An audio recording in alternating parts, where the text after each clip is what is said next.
Bet vis tiek, žinokit, vat, jeigu taip nuoširdžiai sakant, vat, tas ugdymas šeimoje Gabrieliai, nu, belė kaip į naudą. Nu, jinai tiesiog vaikas vat, atsikėlė, papusryčiavo 8, papusryčiavo ir mokomės. Tai viską jau yra išmokus, išskyrus dabar matematiką, kad mokomės.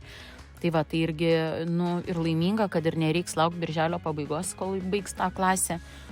Nu, labai be galo pasiteisino tas ugdymas šeimoje ir mes laimingos, mes einam galvą iškėlusios, jinai pailsėjus, jinai neturi namų darbų, nes jinai viską, ką mokosi, iš karto viską ir pasidaro.